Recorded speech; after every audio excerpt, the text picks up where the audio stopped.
Flip, flip, flip, flip, flip, flip, flip, flip, Flip Weekly.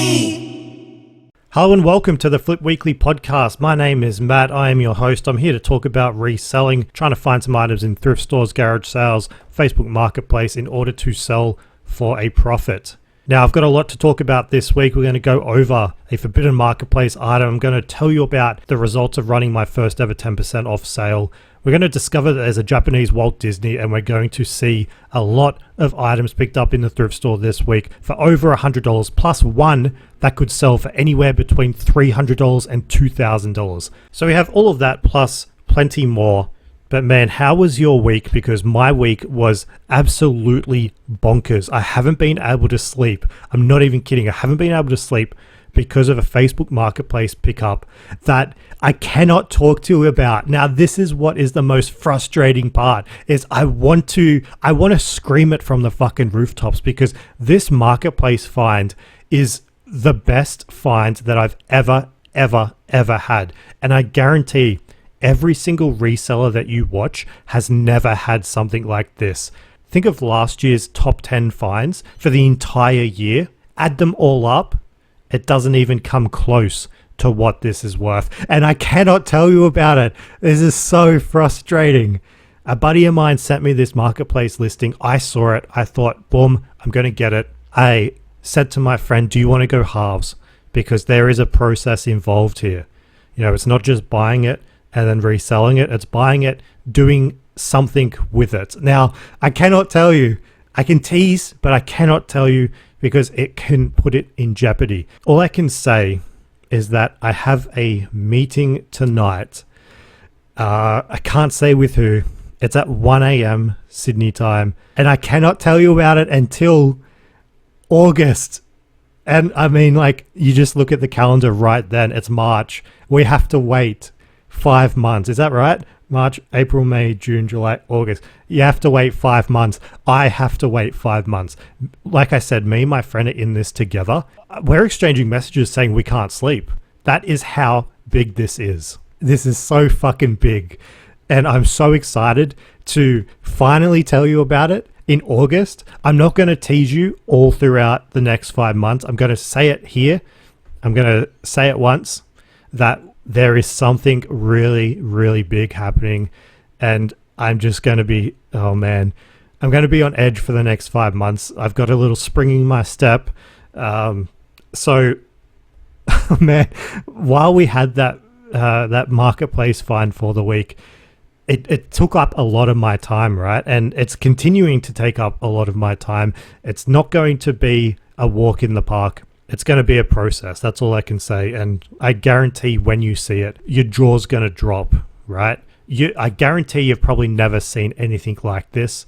It's not like, you know, I'm not saying that I bought, you know, a fucking, you know, a Nintendo 64 game that's sealed. You know, that is boring and too generic versus what we have. This is just absolutely unique, one of a kind, worth a lot of money. And man, I don't want to give too much away. I'm just repeating everything that I've said because I'm just so excited. You know, I haven't talked to too many people about this. This is just an item that is going to bug me for the next 5 months until I can talk to you about it in August. But let's leave that behind. I'll leave that little nugget with you. We can actually talk about some things for the week. You know, I ran my first ever 10% off sale on eBay. I'll go through all the items that I was able to sell for the week. We can talk about what I bought, you know, because I was able to get to some thrift stores during this increasingly busy past few days. And we're going to start off with a trip to Savers, where I found virtually nothing on this day until I came to the book section, of course. I discovered that there is a Japanese Walt Disney. I had no idea that, you know, the Japanese were, I was going to say creating children's books, but of course they're creating children's books. I just didn't know there was an equivalent of Walt Disney in Japan. Now, I'm going to tell you his name, and I want you to remember this guy's name. His name is, and I'm going to butcher this, Osamu Tezuka. I say remember the name. If you're anything like me, you know, when you're reading a book, I see a name, I immediately skip over it because I know I'm not going to remember it. Names are not something I'm good at. So when it comes to this guy, Osamu Tezuka, I've probably said it differently both times. You got to use your memory tricks, right? And the only way I'm going to remember this guy is the fact that his first name sort of looks like Osama. The only Osama I know, and this is going to showcase like my ignorance and my lack of having a functional brain. And this is no disrespect intended. I just have to remember like the Japanese Osama bin Laden, right? Or just at least Japanese Osama. A manga lover, or you know anything about animation or cartoons, you probably already know who I'm talking about, but he has been described previously as one of the greatest and most influential cartoonists of all time, which is probably why I've never heard of this guy. Name any other cartoonist alive. I'm saying that to myself. I could name probably Walt Disney. To be fair, if you asked me this without any sort of context, I wouldn't even think of Walt Disney as a cartoonist. I mean, the only other one I can think of is fucking Seth MacFarlane from Family Guy, right? And is he even a cartoonist as much as a guy that has a very punchable face? So I don't know. He is the most influential cartoonist of all time, apparently. Others have described him as the father of manga. Others, I guess maybe younger people, described him as the godfather of manga. And the more religious people have described him as the god of manga. Now, those are some evolving titles, right? He's like a fucking Pokemon going from the father to the godfather to the god. Imagine if that was the natural evolution of a man. The ego on men, if we went from fathers to godfathers and then we just ascended into the heavens as the gods. Fuck, man, you never hear the end of that. We'll just say that, you know, the most accessible description is this guy is the Japanese equivalent of Walt Disney. That's it. We'll just say that. So, like I said, I'd never heard of this guy, but I did recognize some of his characters when I looked him up. You know, this is the guy that created Astro Boy. He created Astro Boy back in the 50s, 1952. This made the guy famous. And 20 years later, he created another character, which is what I found in the book section of Savers. And that character was called Black Jack. Just Black Space Jack. Nothing to do with the game. Nothing to do with the guy being black and being named Jack. At least I don't think so. And this is a manga series that is all about, I guess, Jack. I don't want to call him Black Jack, but I'm going to say Jack. He's an unlicensed surgeon. From what I gather, he takes on medical cases that are very extreme, and he does it for a lot of money. What I found was a couple of the books in this manga series. Now, there's 17 volumes of this book. They're in English, the ones that I found. And we found volume 9 and volume 10. Both of them were for $5.49 each. Both of them were first editions. And here's the thing about this series. Because obviously I looked it up on eBay. I saw the comps, which I'll tell you about in a second. And then just like all of my cool finds, I look on Reddit to see what people are talking about. And man, fans of this series, they want the book, but essentially they're priced out of it. You know, it's like the fucking modern day housing, right? So you have this volume based series. Think of, you know, Animorphs Goosebumps, my only comparison because I'm an unread person. The earlier volumes are when everyone is into it, right? Like volume 1, volume 2, volume 3. You can still get those, but as the books get later in their series, they become harder to find because people stopped caring. Apparently, even back then when these were first released, people's attention span couldn't go to 17 volumes. So the supply is limited when it comes to these later volumes. And again, on Reddit, people were showing off their collection. They were leaving fans of the show just completely in awe. The spine of these books has little comic strips on them. It's a very minimalist cover design, and the book itself is quite small. You know, it's a paperback. It's probably about 20 centimeters tall. You know, it's not big.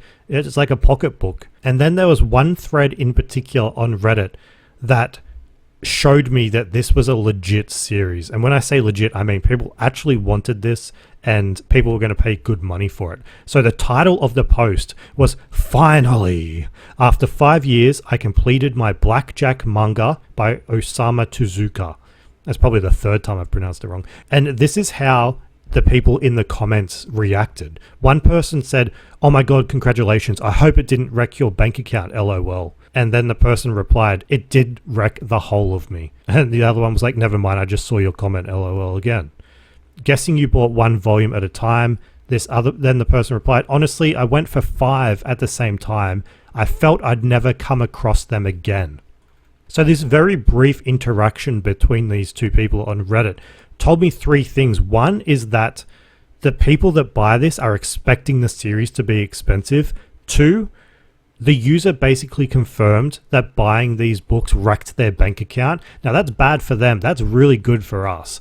And 3 is that they bought multiple volumes at once because of the scarcity. They were afraid that they would never come across them again. Now, when you combine all of these factors, any snake oil salesman will tell you, you want the scarcity, you want, people to rush into the purchase because they're afraid they're going to miss out.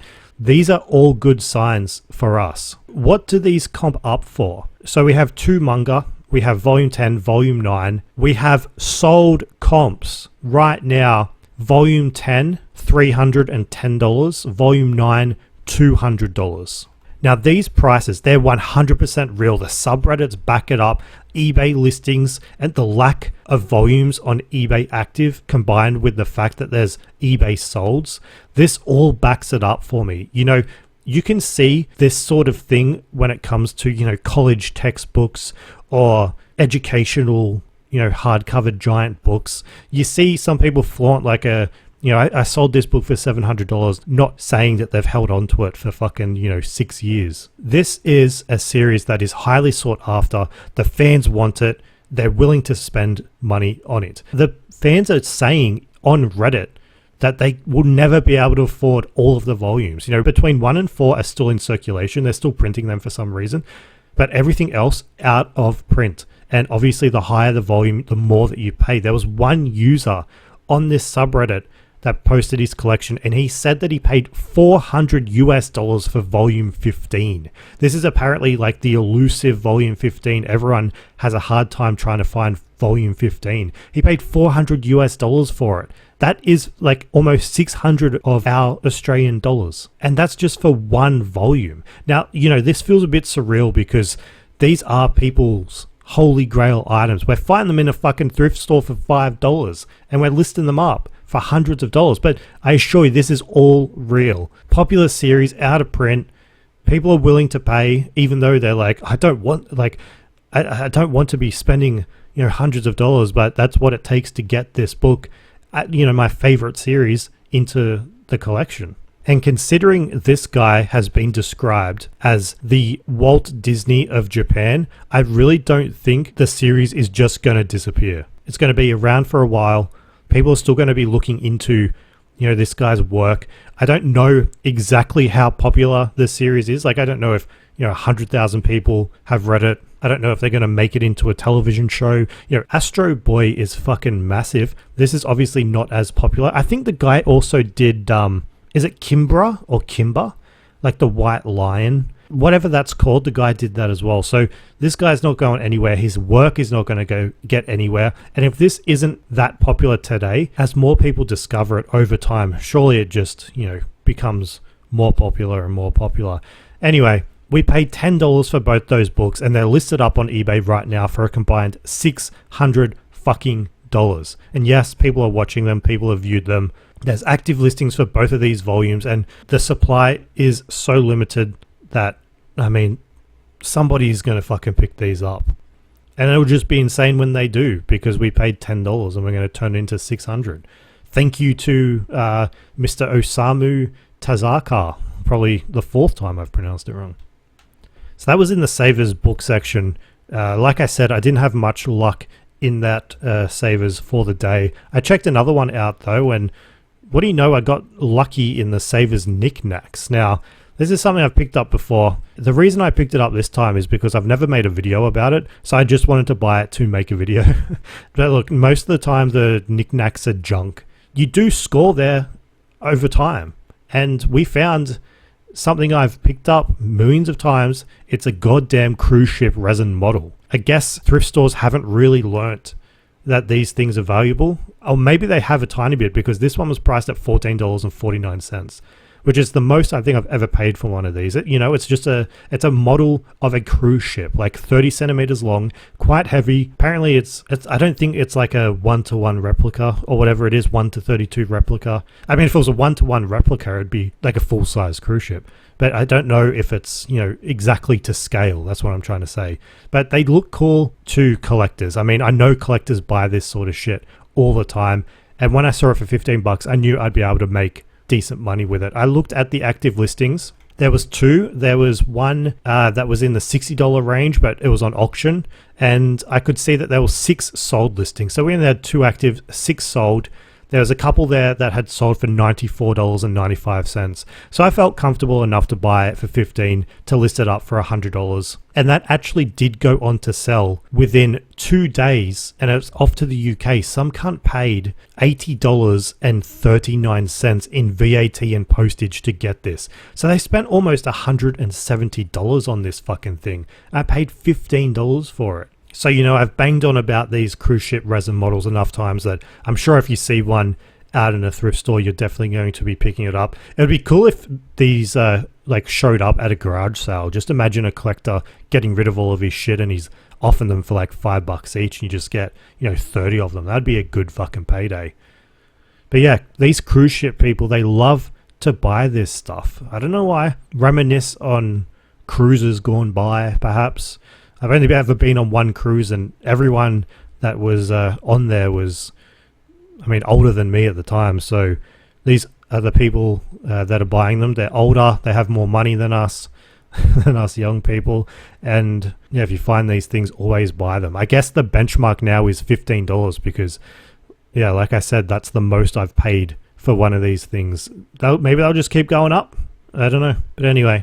We're going to move from Savers and we're going to jump over to a Vinnie's.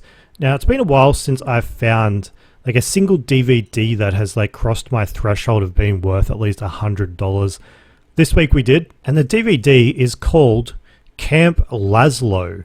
Now, this is season 1 of the television show. It was animated and it was by Cartoon Networks. It ran for 5 seasons from 2005 to 2008. Camp Laszlo. Now, I'll just quickly get the IMDb description up so you can hear what it says. It says, Bean Scout Laszlo, a fun-loving, free-spirited monkey, and his 2 bunkmates, Raj and Clam, wreak havoc on a very structured summer camp. No idea what the fuck that means. But I do know that these, early 2000 animated shows, they can do really, really well. And, you look at the Cartoon Network logo and it's combined with the Madman logo. It's an eye catcher. I was able to spot it. I'd never seen this in a thrift store before, and that's usually my indication to pick something up. So it was brand new and it was sealed, which just means we're going to be able to ask for a tiny bit more. And on eBay, there's only 5 copies of this show. And that's on all of eBay, not just eBay Australia. On the entirety of fucking eBay. This show is so hard to come by that you can only buy 1 of 5 copies on eBay. Now, we do have plenty of sold listings. We have a sold listing that comes close to $80. But because we have no competition when listing this up, this is the only one that's brand new and sealed of season 1. The rest are another DVD of this show. I'll tell you about it in a second. So we can ask for a bit more. The last sale was for $75. With the only one, brand new, let's do fucking $100. Let's see if people like this show enough to spend $100 on it. But the other DVD of this show that made up the 5 that was listed is absolutely fucking mind-blowing, and I wish that I found this one. It's the Camp Laszlo 1-hour movie, and it sells for crazy money. We have multiple sold listings of this DVD. It's a single DVD, single disc. It's just the movie of Camp Laszlo. Where's Laszlo? That's all that it's called. It runs for an hour.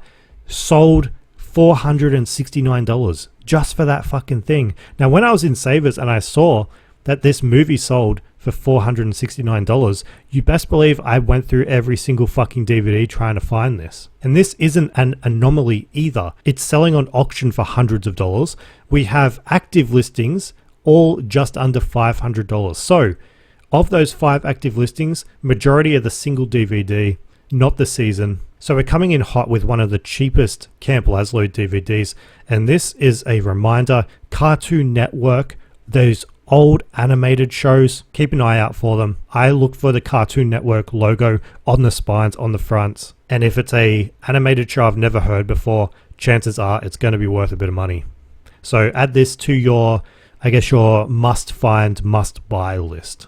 Now there's one more item that I want to talk about, and then we're going to get to something really fucking cool. But first, the item that isn't as cool, but it's worth a lot of money. This was found in Savers. It was, I actually got lucky.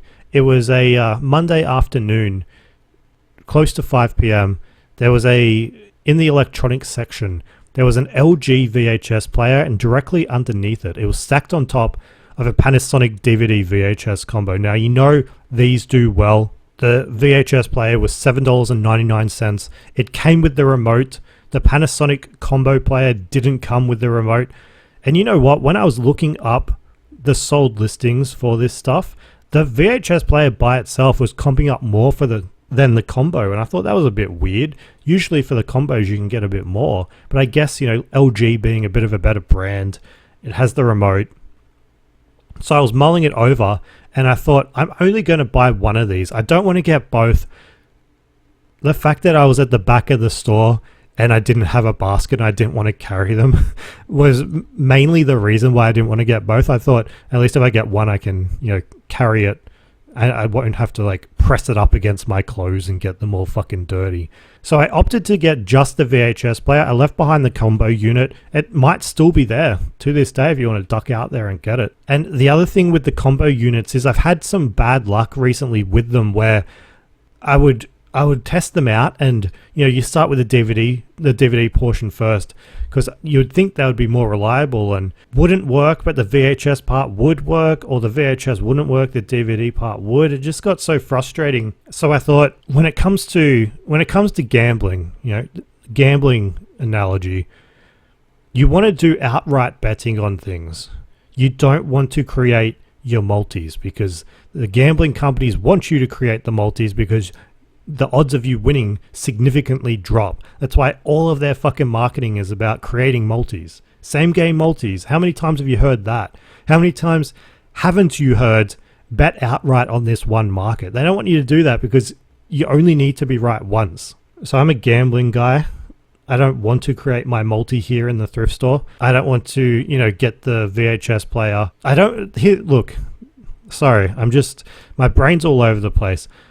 I don't want to take this home from a thrift store where they're both priced really cheap as if they're not going to work, and have to have two VHS players working and a DVD player working. What are the odds that all three of my multis win? It's low. The first two would work, and the third one, it's always the last multi that loses, right?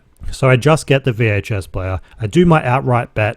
I look at the comps. Comps are good. I take it home, plug it in, chuck in a high five VHS. What do you know? It works. The comps, man, for this VHS player, I have one active listing that's in the $300 range. I have 5 sold, and the solds are just under $200. And considering, that, lack of competition, I'm going to chuck it up for $200 free post, and I should be able to turn $8 into $200. Oh, the other thing why I picked this VHS player up is because it's like a super slim version. I know for a fact it's going to fit inside of an Australia Post box, whereas in the past I've bought these combo units and they've exceeded the extra large Australia Post box, which means I have to go and find another box.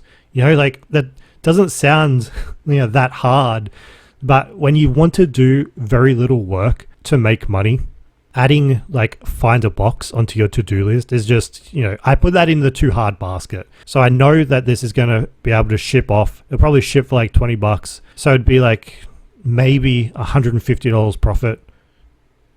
And in the meantime, I can watch VHS on it. No, why did I even say that? Why would anybody want to watch VHS? The quality is so bad. I chucked that high five VHS in. That's not mine, by the way. I'm trying to sell it in a bundle, The quality and the sound is just so fucking bad. You're using the old RCA cables. You can barely make out the pixels on the screen. I don't know why anybody would want to watch a video through a VHS player. So fucking stupid. Oh, speaking of fucking stupid, when I was at Savers, there was these two chicks. Like, another reason why I don't like going on the weekends. You know, I've said before that I hate the people that you see in thrift stores sometimes. This chick, man, she was with a friend. She was wearing like this really short skirt, right? And she picked up a DVD and she looked to her friend and she was like, "Oh my God." And I'm not kidding. She started jumping up and down. She was like, "Oh my God, look what I found." This chick probably was like a tiny bit younger than me, right? Maybe in her like late 20s, or maybe mid to late 20s, jumping up and down saying, "Oh my God, look what I found." And of course I look over there because I want to see what is this fucking chick found. Like, is it a holy grail item? She was fucking holding the Mighty Bush DVD. It's like a very, very common television show to find in a thrift store. I looked over and I just thought, like, this is the reaction to the fucking Mighty Bush. Tell you what, if I saw her Mighty Bush in that short skirt, I definitely would not be jumping up and down. The only jumping I'd be doing is out of the Savers 3-story window. Some of the things that you overhear and some of the things that you see in thrift stores, especially in the trendier suburbs, man, it really just makes me not want to go there, right? It's like they've never been there before. I don't know. I don't know what I'm saying. Some people, I don't like them. I guess that's said that very weird. Some people, I just don't like them, yes. We're moving on. We're going to go into Vinnie's. Now, this is an item that I could legitimately make an argument to sell it for a couple of $100, another argument to sell for a couple of $1,000. So this Vinnie's usually has like cool paintings and posters and stuff on the wall, lots of frame stuff. And then on top of the DVD shelf, I saw like this meter-long promo artwork for Quentin Tarantino's The Hateful Eight. Now, that's a really good movie. Sam Jackson, Walter Goggins, the usual cast of characters you would expect to see in a Tarantino movie. This thing was big, man. Like I said, a meter long. It looked like a core flute board. It had printing all over it of all the characters. The Hateful Eight, in cinemas, January, whatever. The 8th film by Quentin Tarantino. I saw that. I was like, oh, that's really cool. You know, I like old school movie promo stuff. I mean, it's not old school, but I like this movie promo stuff.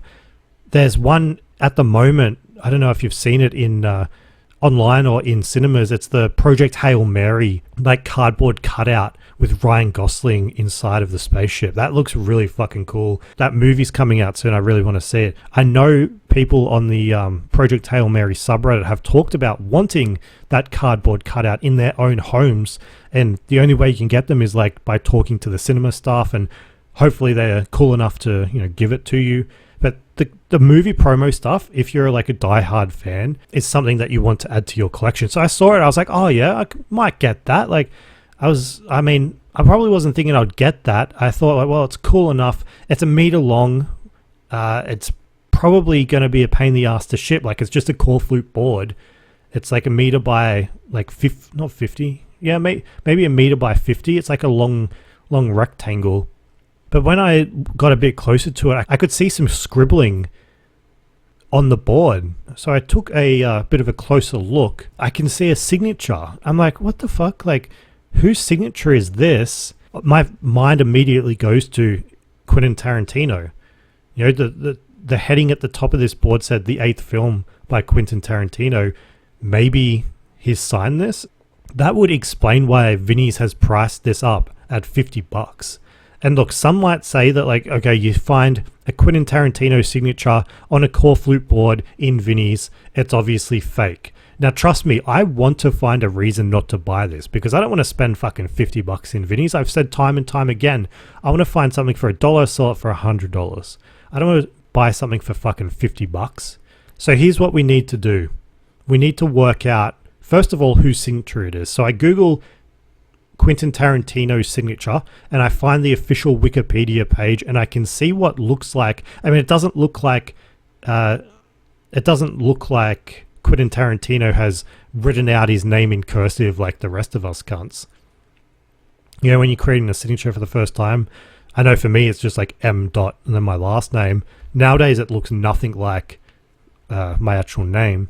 But Quentin Tarantino's signature, it sort of looks like the number 2 followed by a Z. And then I compared that to what we have on the board. And I'm like, well, this looks like a 2 and a Z. Okay. Now, the tail of the 2, the first digit, extends through the second digit.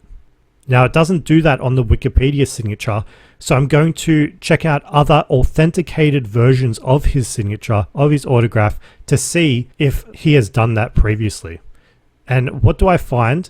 I find a Pulp Fiction script signed by Quentin Tarantino, where the first digit goes through the second. However, on that signature, the second digit didn't have like this little fork at the end of it.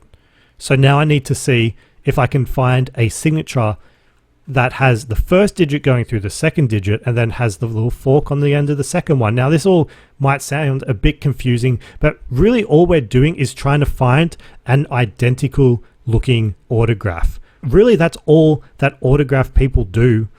I mean, they do other, deep analysis when it comes to looking at the ink on the page, making sure that they've used the correct, sort of marker for the time period if you're going back in time.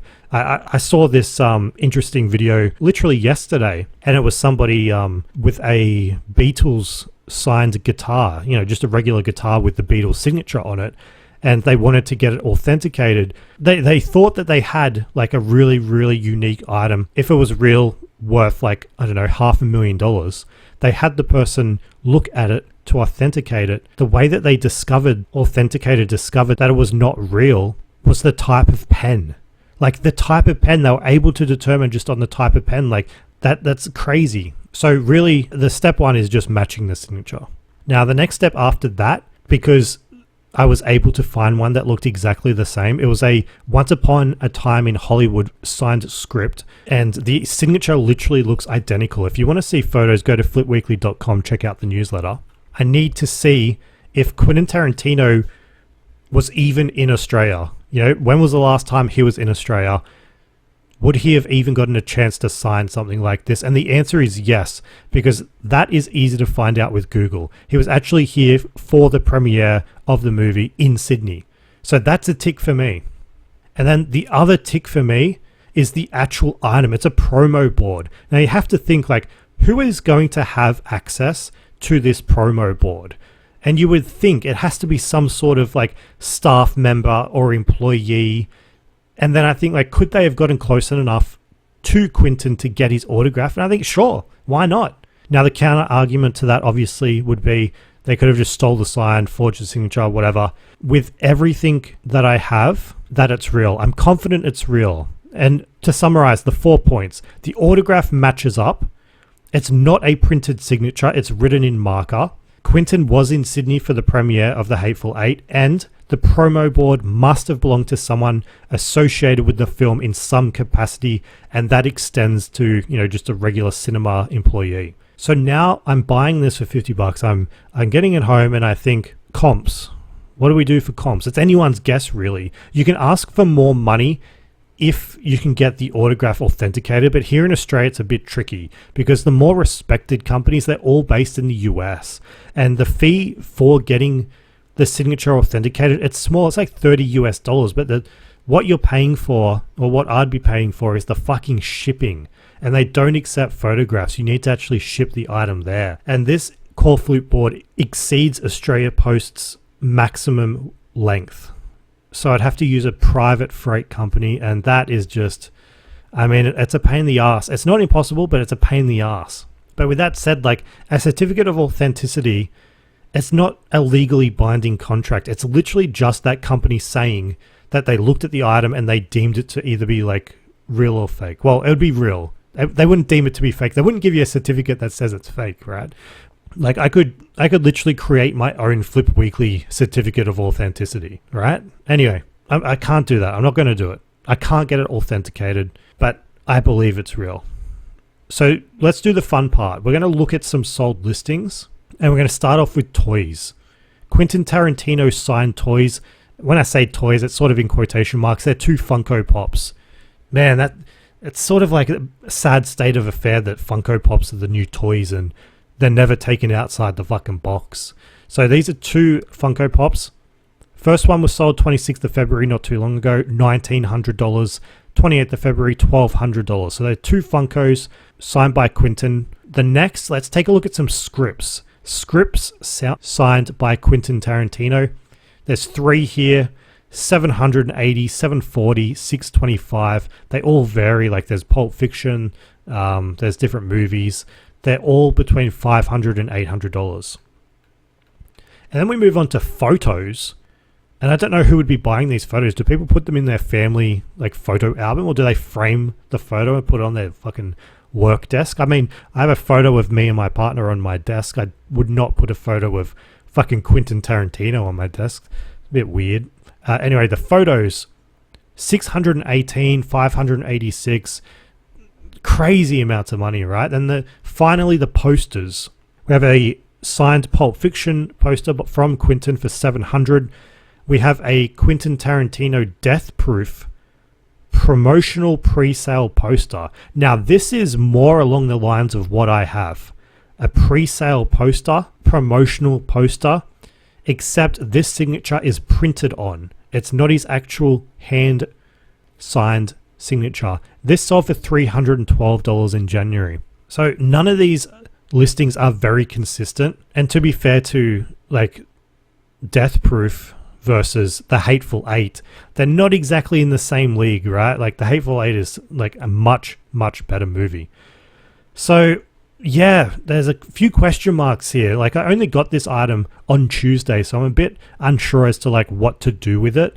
It exceeds the length, like I said, and ideally it needs to be authenticated. So there's like 2 barriers there. But like I said, I'm fine selling this without authentication. I'll just tell the buyer if it doesn't pass for whatever reason, I'll just provide a refund. But I sell signatures all the time, and in most cases, I mean in every single case so far, I've never had a return, and I've never thought a signature had been fake. You know, maybe it would be a bit different if it was like a basketball signed by Michael Jordan and all of his teammates back from when he was playing. But the fact that, like, for example, last week I found, or the week before, I found an Olivia Newton-John signed book. It's worth about $150. Had a video about it, and someone commented like, this looks like an easy signature to forge. It's true. You could go buy Olivia's book for $10 and try and forge the signature and then sell it for $150 to $200. I'm sure some people do that. Maybe not for her specifically, but for the Michael Jordans, for the Beatles, where there's actual money to be made. And if you get caught, there's like actual ramifications. But for smaller stuff like this, I just, you know, what's more likely that somebody was able to get this promo poster and get it signed by Quentin, or somebody got the promo poster, forged his signature and only his signature. You know, if you're going to forge the signatures, every single cast member is on the poster. Fucking sign them all, you know, forge them all. And also probably do it where the signature isn't, you know, a bit faded or, you know, looks like it's done in a rush. If you're forging it, you're pressing your marker down hard. You're doing thick lines. It's going to look like it was done slowly. This looks like, you know, me when I'm signing my Australia Post parcels, where it's barely my signature at all. It looks like fucking scribble. So I'm chalking this up to it being real. And with that said, no idea what to do with it just yet. If you have any fucking ideas, let me know. And if you have like comp ideas for it, let me know. If you've ever sold anything like this, like it's big, man. Like it's not heavy, it's just long. It can hang up, you know, it has those 2 little puncher holes for the core flute board. It can hang up on a wall. It would look really cool in like, I guess, a movie room, a cinema room.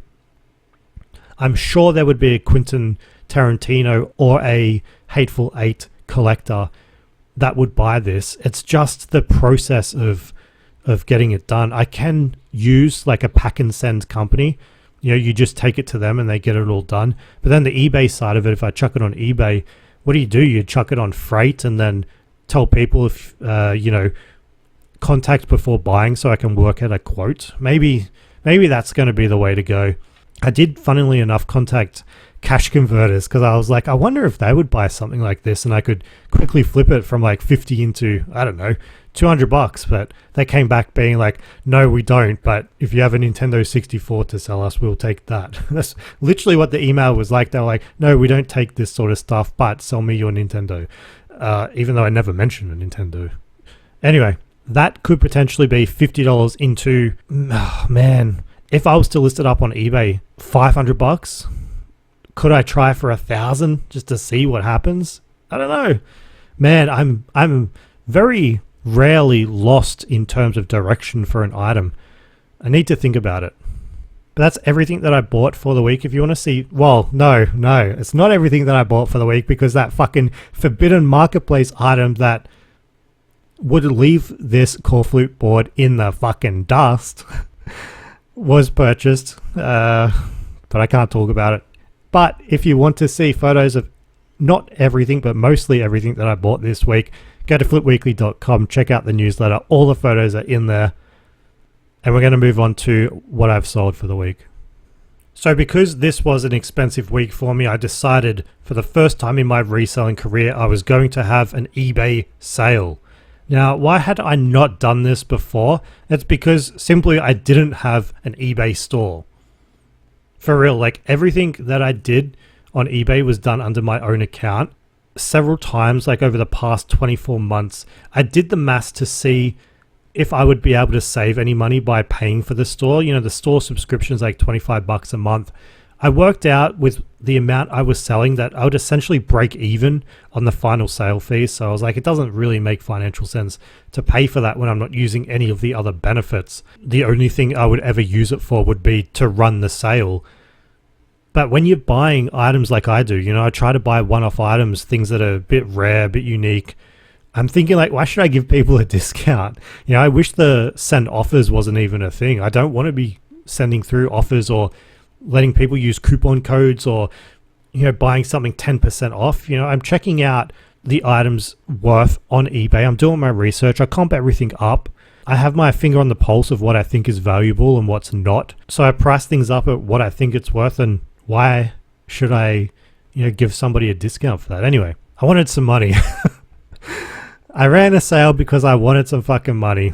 I wanted some weekend sales. I didn't want to go through the entire weekend without hearing that fucking ka-ching, man. Especially when it comes to, you know, talking about what I sold. I don't want to ever experience another weekend where there's nothing to talk about. You know, that's fucked. Especially when you have, you know, a couple hundred items like I do on eBay. It's like nobody wanted any of this shit over the weekend. What the fuck, man? So I started the $25 a month subscription. I had to choose my store name, and I was like, I did not want to spend hours trying to come up with a fucking shitty eBay store name. For those that know what my eBay store is, my eBay account, you'll be able to see what it is. I'm not going to say it publicly though. So I chose something really, really simple, and then here we go, the sale started. So what did we have that sold? We had, first of all, a video game that I picked up in a deal, in a bundle. I got invited inside somebody's house when I was picking up something else. I paid $5 per game. This video game was the Harry Potter collection. Now that included Philosopher's Stone, Chamber of Secrets, Prisoner of Azkaban, all inside the one case. Now this is a really, really good game to pick up if you find it. It sold for $184.95 with a purchase price obviously of $5. You're going to notice a lot of weird pricing too, just after you do that 10% off. So that was the first one.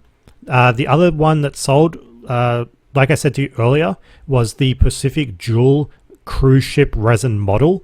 That sold for $85, so it was 15 into 85, and then it's off to the UK where they spent $80 in VAT and postage.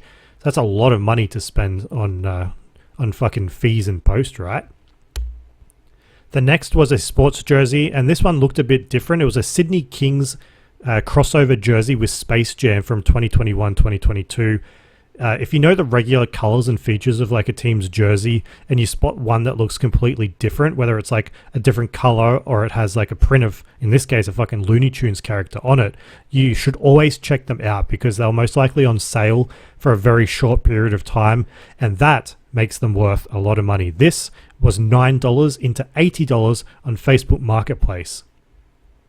And then from there, we go over and we made some money selling Law & Order on DVD, which we didn't think was possible a few weeks ago, right? I paid $12 for Law & Order UK Series 1 to 4. That sold for $89.96. If you're wanting to get your average sale price up, look for this DVD series, Law & Order UK. It will help you do it, but unfortunately for me, it's sending me in the different direction. At $89.96, we want to go up. We want to go up to, I don't know, $150 average sale price, not closer to 100. Anyway, the next one we picked up all the way back in November 2024. This was Forsaken, which is a big box PC game. I've talked about big box PC games a lot. I've actually found some in thrift stores recently and left them behind. And I've realized that like the ones that you want to be picking up, they have to be sealed. That's what collectors are buying in most cases, the sealed ones still in their original plastic.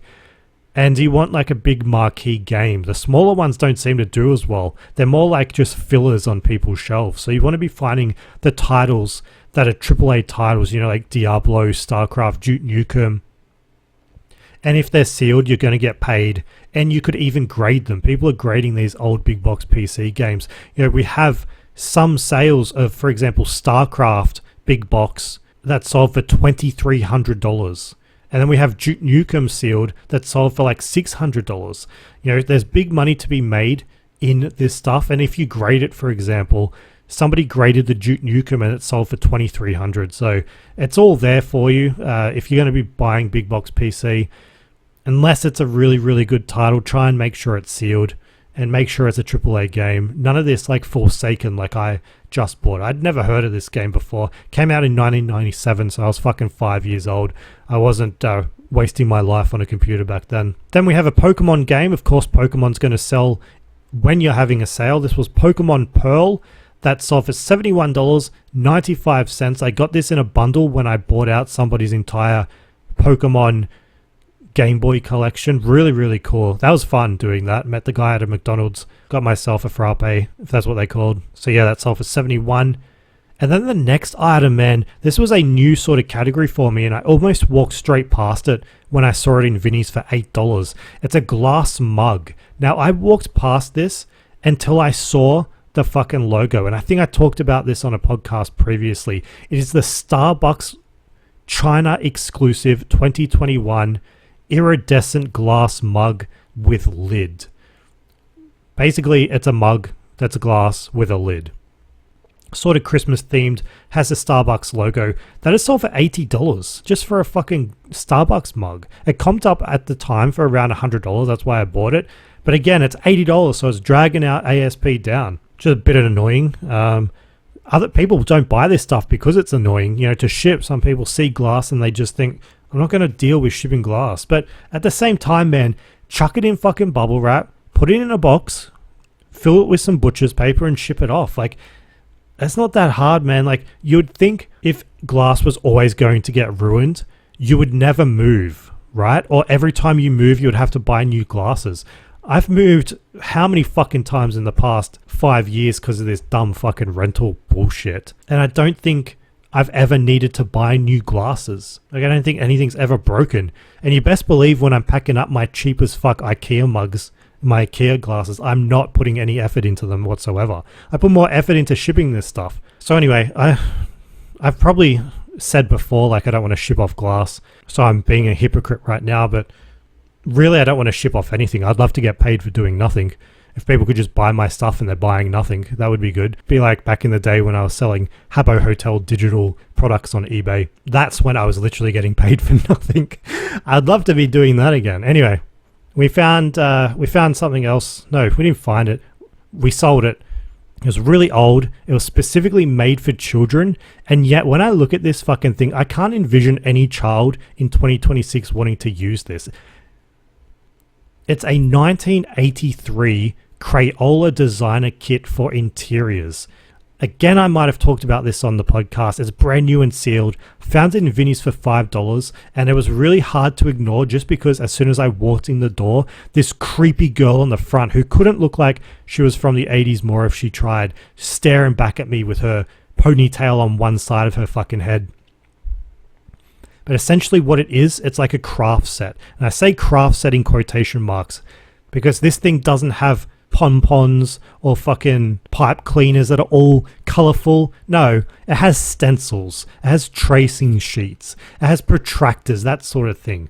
It's essentially like playing The Sims with pen and paper. Like, I refuse to believe this thing is going to be a gift for a kid. Like, it has to be a nostalgic pickup because no kid is going to ever fucking use this. Like, do you want to design your own home? Design your own house? Oh yeah, shall we get out the laptop and fucking use AutoCAD or some design program? No, here's a pen and here's some paper. Fuck that. Anyway, bought that for $5. It's sold for $180. And again, it's off to the UK, and they paid an obscene amount in postage and VAT. They paid so much that the total order value for this ended up being $293.52. They paid $113 in postage and fees. What the fuck? They desperately wanted to ruin some kid's birthday with this gift. Now for the next one, I had a couple of $100 offers. It was the Simpsons Treehouse of Horror Monopoly. I was picked up was it last month? It wasn't last month. It wasn't that long ago. I rejected all these offers. They were mostly at the $100 mark. It is sold. Somebody has paid full price. Well, I guess full price after the sale. $134.96. So that was $15 into $135 in just over 30 days. And now that I'm, a bit more aware that some of the Monopoly games can sell for a bit of money, I'm going to try and score like the most expensive one. And that is like the Franklin Mint copy that sells for close to $500, if not a bit more. Now the next one, man, we have a few fucking sales to go through. Sales on shipping on Monday cost me like $170. When she said $170, I fucking, if the fucking week couldn't get any more expensive, having to pay Australia Post $170 when I usually don't pay anywhere near that when I go to the post. Like, I went there today and I think my bill was $15. I don't really spend that much there. The next item was something that I've never picked up before, and shout out to the YouTuber Diary of a Flipper, who I saw go to a garage sale and find a version of something like this for $250 that they sold it for. This was a 1999 Healing with the Angels Oracle cards. This is tarot cards, they're Oracle cards. I don't know if Oracle and Tarot is the same thing, but I know that thanks to Diary of a Flipper, some of the very old ones can fetch you a lot of money. So this was bought for $5. I didn't sell it for hundreds of dollars. I sold it for $72. I got it from a garage sale and I didn't look up the comps at the time. I just chucked it in my little box and paid $5 for it. But tarot cards are like something to comp up if you see them, especially if they're sealed and especially if they're old. Now the next item, it was a jersey. It was a bit rare, but it wasn't rare because of the sale price. I bought it for $12.